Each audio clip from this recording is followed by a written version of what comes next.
இந்த மாதிரி எலிவால் மாதிரி இருக்கிற உங்க முடிய அதே நீளத்துல உங்க முடிய திக்கா மாத்துறதுக்கு ஒரு சூப்பர் டிப்ஸ் சொல்லட்டுமா? நான் சொல்றேன் இந்த டிப்ஸை வாரத்துல 2 இல்லாட்டி 3 தடவை நீங்க ஃபாலோ பண்ணிட்டு வரும்போது உங்க முடி நல்ல திக்காவும் மாறும், நல்ல ஒரு ஹேர் க்ரோத்தும் கிடைக்கும். அதுக்கு ஒரு மிக்ஸி ஜார் எடுத்துக்கலாம். அதுல வந்து 2 கைப்பிடி அளவு கழுவி வச்ச முருங்கை இலையை நான் சேர்த்துக்கிறேன். நான் சொல்ற இந்த அளவுகள் எல்லாமே உங்களோட ஹேரோட லென்த் பொறுத்து எடுத்துக்கங்க. இப்போ வந்து பாத்தீங்கன்னா நான் 3 ஸ்பூன் ஊற வச்ச வெந்தயத்தை சேர்த்துக்கிறேன். இப்போ இது கூடவே ஒரு 3 இல்லாட்டி 4 சின்ன வெங்காயம் சேர்த்துக்கிறேன். இப்போ வந்து தேவையான அளவு தண்ணி ஊற்றி நல்லா அரைச்சி எடுத்துட்டு வந்துருங்க. இப்போ வந்து ஒரு பவுலுக்கு மாற்றிக்கலாம். இப்போ வந்து நம்ம முக்கியமான இன்க்ரீடியன்ட் சேர்க்க போகிறோம், அதுதான் முட்டை.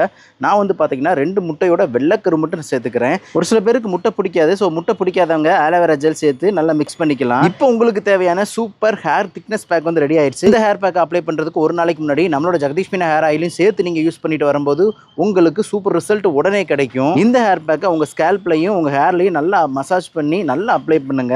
அப்ளை பண்ணிவிட்டு ஒரு 50 to 20 மினிட்ஸ் கழிச்சு நீங்கள் மைல்டு ஷாம்பு யூஸ் பண்ணி ஹேரை வாஷ் பண்ணிட்டு வரும்போது உங்களுக்கு சூப்பர் ரிசல்ட் கிடைக்கும். அது நீங்களே உங்கள் கண்ணால் பார்ப்பீங்க. நம்ம ப்ராடக்ட்டோட எல்லா லிங்க்கும் சேனலோட ஹோம் பேஜில் கொடுத்துருக்கேன். மறக்காம பை பண்ணி வாங்கிக்கோங்க. Bye friends.